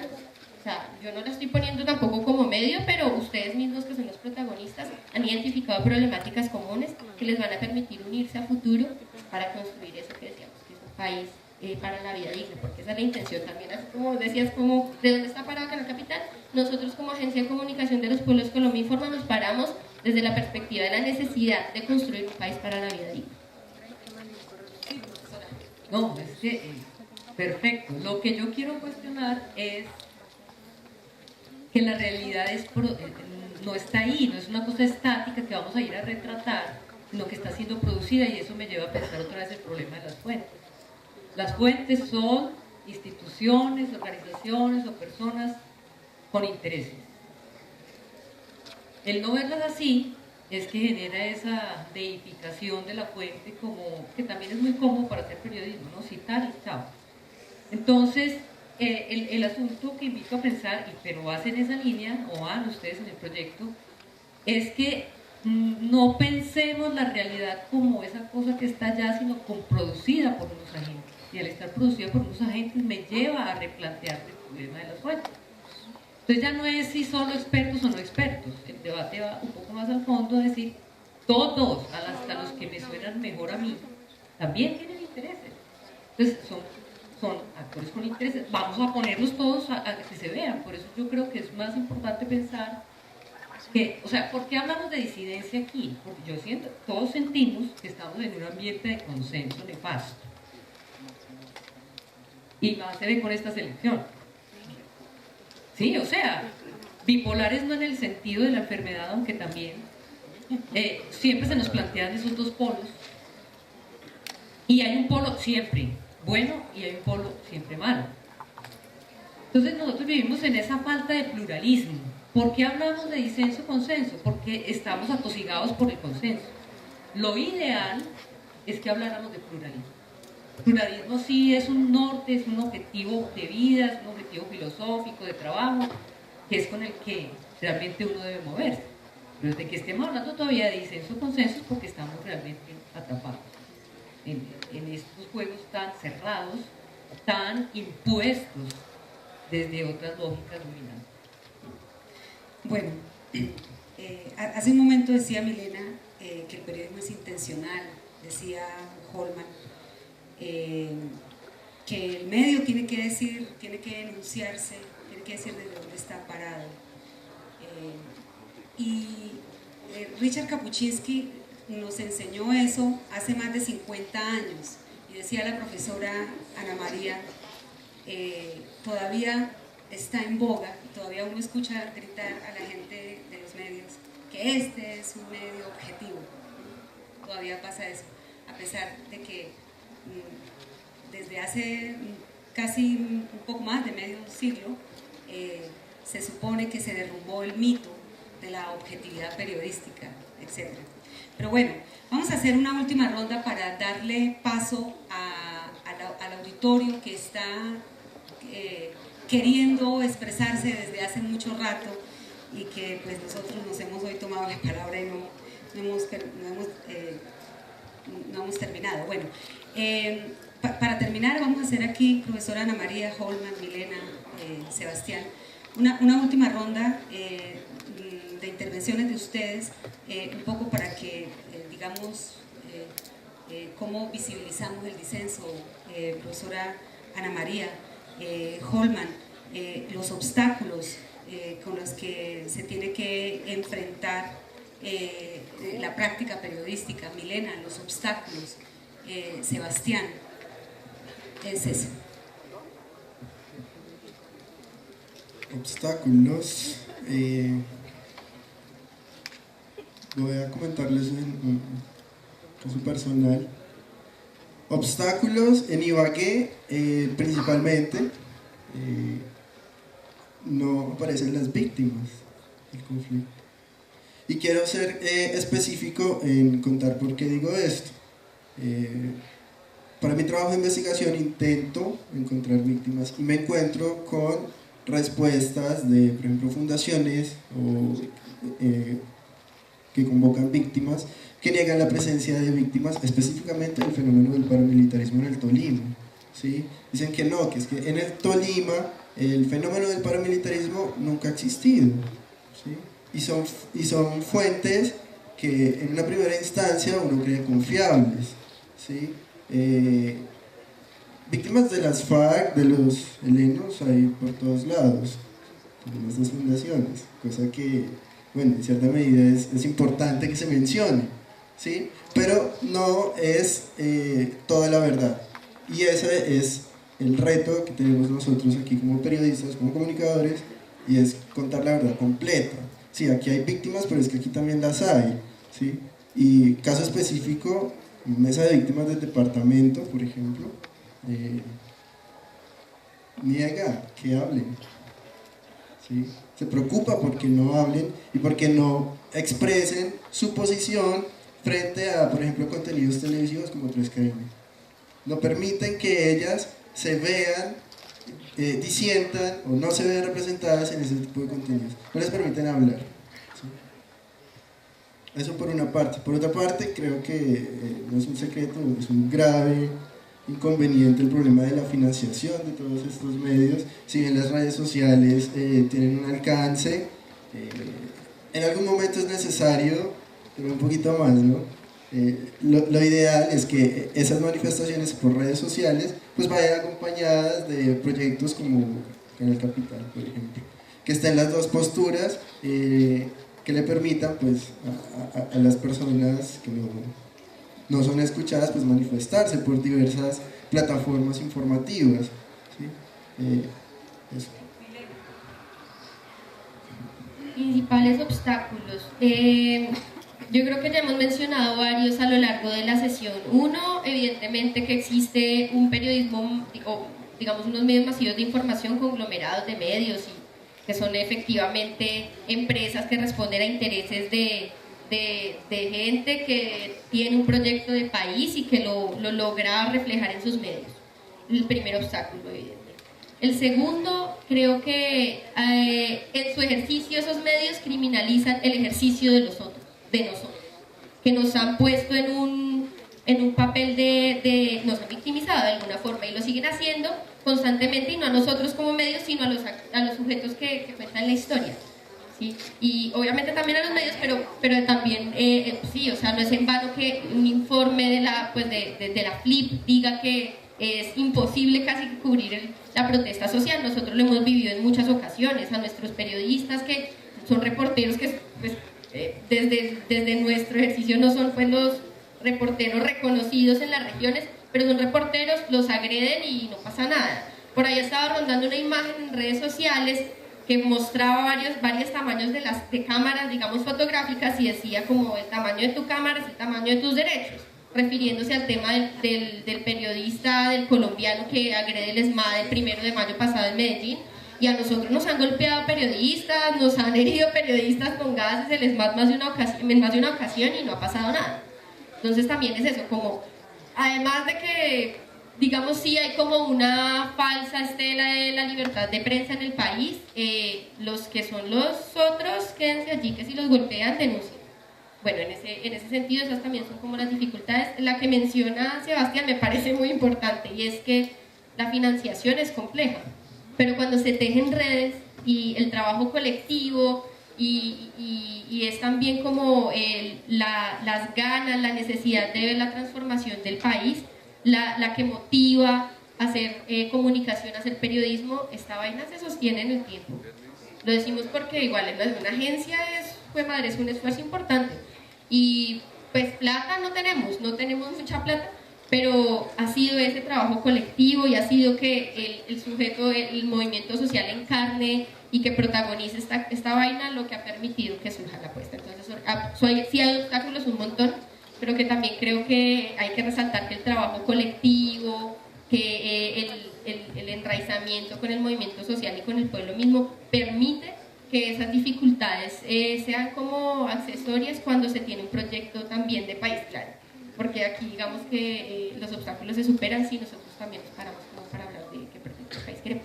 Y otra dificultad que sí creo es la poca relación que ha tenido la academia. Hablo en el caso, por ejemplo, de la Universidad de Antioquia o en Medellín, la poca relación que ha tenido la academia con este tipo de procesos de periodismo distinto, y que les cabe la responsabilidad a ambos lados, ¿no?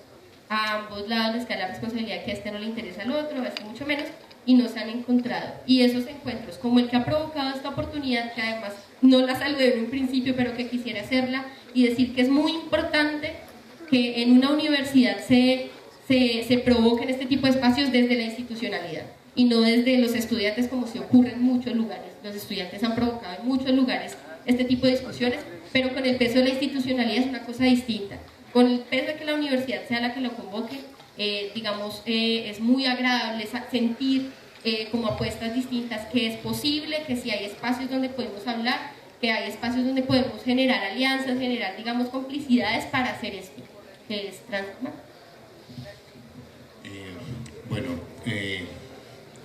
Como problemas, barreras. Yo sí quiero insistir en que yo sí creo que hay un problema grande, que es nosotros hemos sacado adelante una propuesta televisiva como Contravía durante 10 años. Nunca en esos 10 años un peso de pauta publicitaria. ¿Por qué? ¿Qué barreras había? La estigmatización. Durante 10 años del gobierno del señor Álvaro Uribe, hablar de derechos humanos, Contravía era ser aliado del terrorismo. Entonces cualquier persona que tratara de publicitar ahí inmediatamente llevaba el rótulo de estar ayudando, auxiliador. Dos, cada vez la cooperación internacional nos exige a nosotros proyectos de autosostenibilidad, y cada día es más difícil la autosostenibilidad de nuevos medios, muy complicado, y cada vez el dinero de la cooperación internacional migró para África, todo lo que venía para América Latina. Hay una esperanza, si se llega al proceso de paz, yo soy optimista, yo creo que va a haber una explosión de nuevos medios en este país y de financiación para nuevos medios de comunicación en este país. Estoy convencido de eso. Pero cada vez la cooperación nos exige autosostenibilidad. Yo lo veo completamente difícil por cosas técnicas tan sencillas como esto, muchachos.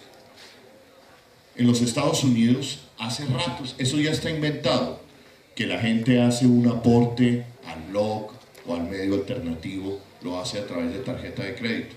Aquí eso no funciona, porque no todo el mundo tiene tarjeta de crédito, y porque los bancos, el sistema de la tarjeta de crédito para financiar no está inventado aquí, no lo hacen, no lo generan, cosas, en fin. Hay otro tema bien complicado. Hay una ventaja. Cada uno de ustedes, jóvenes, hoy puede ser el generador de su propio medio de comunicación. Eso depende de dónde pongan la mirada, cómo relaten, cómo escriban. Pero ustedes hoy no son la generación que nos tocó a nosotros, que para tener un programa de televisión, pues tocaba invertir millones y millones de dólares, pues miles de dólares. Hoy cada uno de ustedes puede ser un canal de televisión, puede ser un medio de comunicación. Twitter, ustedes con una cierta cantidad de seguidores se convierten en un medio de comunicación ustedes solos. Ustedes le llegan, hay gente que le llega 500.000, 700.000 seguidores, en fin. Entonces hay ventajas por ese lado. Sigamos con las dificultades. Yo pienso que hay una dificultad grande hoy en Colombia. Una sociedad civil que no ha podido construir ella sola un medio de comunicación entre sirios. ¿A qué me refiero? Los grandes medios de comunicación hoy en Colombia pertenecen a los grandes grupos económicos de este país. Los grandes medios de comunicación de este país pertenecen a los hombres más ricos de este país. Eso, señores, perdónenme que lo diga, yo soy un convencido de eso. Eso le hace un daño a la democracia en Colombia. Eso genera, no puede ser que tú en la mañana financias campañas presidenciales, haces gaseosas, eres el dueño del azúcar, eres el dueño de la aviación y en la noche tienes noticiero. Tú no vas a poner el noticiero en contra de tus empresas y en contra de tus intereses. Vas a poner el noticiero y tu canal de comunicación a favor de tus intereses, que no son los de la mayoría, que no son los de la gente. Nosotros, Colombia, ahí hay que dar un debate, porque ahí se juega, en mi opinión, la calidad de la democracia que tenemos. Hombres y mujeres bien informados en una sociedad es mejor calidad de democracia. ¿Por qué digo que una sociedad colombiana, no, la sociedad, las organizaciones civiles, las ONGs, los sindicatos, no hemos logrado entre todos crear un medio de comunicación, digamos, mínimamente independiente, desligado de los intereses, digamos, de los grandes grupos económicos? No hemos podido construirlo. Y otra, y termino con esta dificultad. Alguien me puede decir, sí, pero usted está en un medio público, ¿cuáles son las dificultades? Si tiene recursos. La dificultad. Y bueno, vamos a ver qué pasa con lo... Espérense, pienso bien lo que voy a decir. Por no decir la palabra.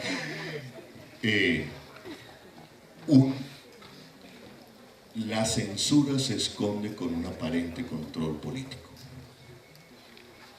Los embates contra Canal Capital, yo llevo 2 años sin descanso defendiendo un programa LGBTI, defendiendo las transmisiones que se hicieron desde la Plaza de Bolívar, y entonces son todos los días derechos de petición, un día el consejo, el otro día el procurador, el amigo, aquel que quemaba libros en su juventud, abriendo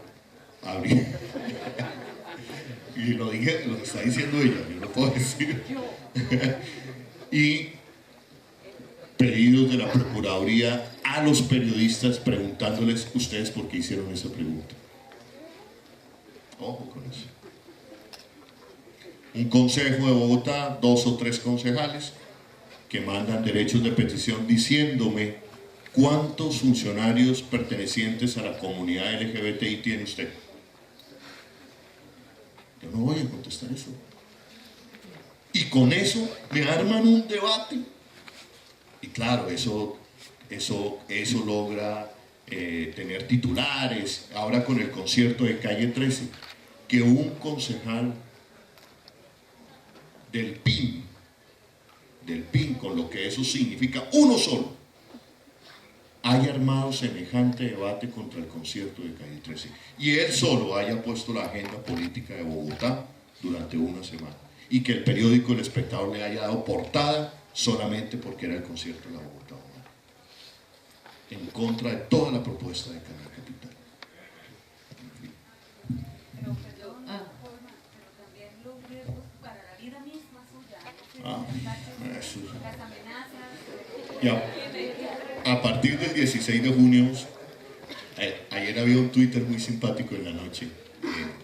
Alguien dijo, vengo del futuro, vivimos en paz.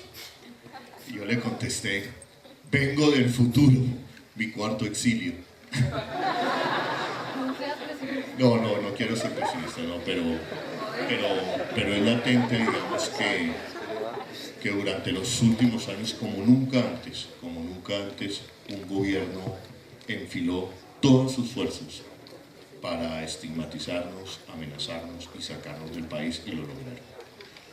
Asfixiaron Contravía a través de la pauta publicitaria.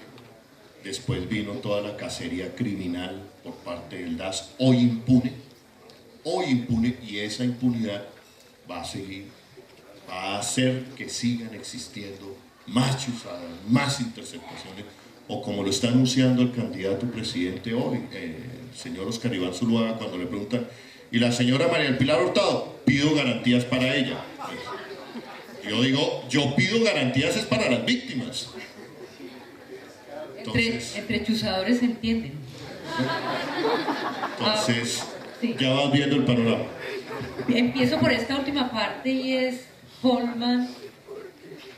Creo que la academia tendría que darte respaldo en eso, a vos y a otros fenómenos de comunicación. O sea, en esos debates, en esas disputas, nosotros lo que tenemos que hacer es producir artículos, producir pronunciamientos. En realidad, entonces, cuenten con nosotros. Yo sé que en las estructuras universitarias, pues excluyo esta, pues es una universidad pública, pero yo que trabajo en una privada y pues yo soy muy crítica y creo que nos falta más esta parte de esos pronunciamientos de respaldo, porque se supone que la universidad habla y puede hablar duro y porque tiene que ser independiente, tiene que ser libre. Entonces, en estos avatares tenemos que juntarnos y nosotros tenemos realmente discurso con que apoyar en esas disputas. Y es bueno que intervengan, ¿entiende? Porque sigue teniendo algún peso y algún respeto. Yo creo que el principal problema son nuestras cabezas, nuestras maneras de pensar, tanto de nosotros que queremos hacer una supuesta nueva comunicación, como de la ciudadanía. ¿Cómo es posible que yo oigo aquí que la gente no quiere ver más imágenes de guerra? Y pregunto, ¿pero la guerra sí quieren verla? ¿Quieren tener guerra? O sea, ¿de qué estamos hablando? ¿De las imágenes? ¿O es que aceptamos la guerra y no queremos las imágenes? Porque con un país que piense así, más bien que no piense, estamos solos. O sea, cualquier intento de comunicación va a ser pasajero. Que la ciudadanía despierta, o sea, yo de mi respeto, o sea, yo he trabajado con gente que ha participado y tiene ganas de decir cosas y todo, pero también hay que criticar a la ciudadanía que está en un lugar de comodidad. Hay que hacerle preguntas, hay que confrontar. Mejor dicho, hay que pensar. Que acabemos pensando distinto, me quito el sombrero, pero pensemos al menos. ¿Cómo va a ser posible que sepamos de las chuzadas y que viene Chuzuaga, perdón, y todo esto, y que cómo vamos a votar? ¿Qué país queremos? Empecemos a cambiarlo, tenemos el domingo la posibilidad, o sea, no sacamos nada, empezamos a pensar de manera distinta. Por eso para mí el principal enemigo nuestro es nuestra propia cabeza, nuestra propia forma de pensar. Creo que otra de las formas que va en contra del pluralismo es pensar las relaciones en términos de amigo-enemigo. El que no piensa como yo está contra mí. Que eso también nos dieron cátedra en el gobierno de Álvaro Uribe. No, el que no piensa como yo piensa de manera distinta, pero no es un enemigo, porque es que, ojo, al enemigo la única alternativa es desaparecerlo. Y así es que no podemos llegar ni a la paz ni al pluralismo. Yo me pregunto, tú dijiste, yo no puedo quedarme callada. Yo me he preguntado mucho en estos últimos meses, que son ya años, si nosotros tenemos una procuraduría a favor del pueblo o no. O sea, o yo no entiendo el cargo, a mí puede ser que tenga ignorancias frente a eso.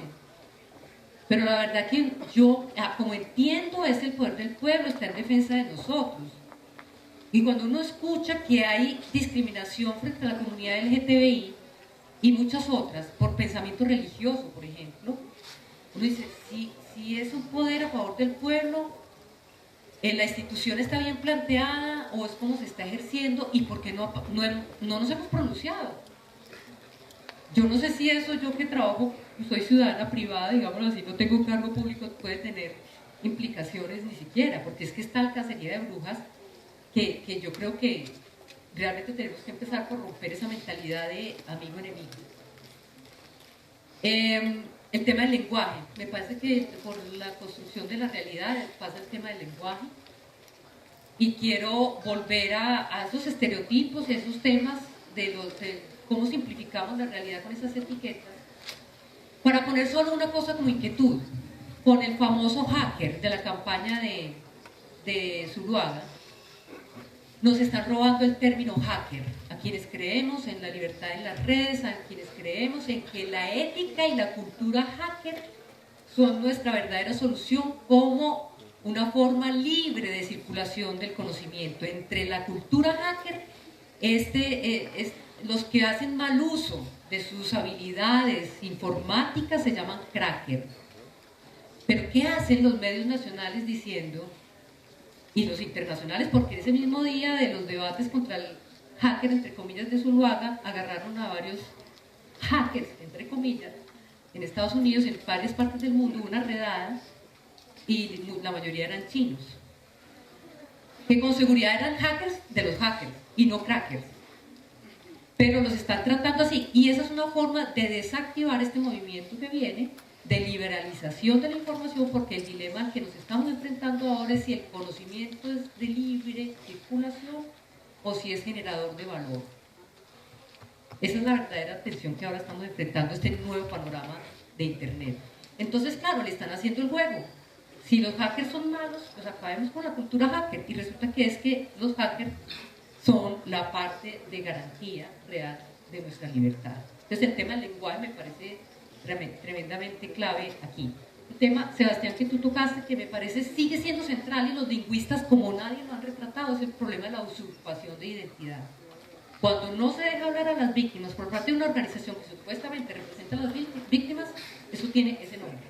Están usurpando la identidad de esas personas al no dejarlas hablar a ellas por ellas mismas.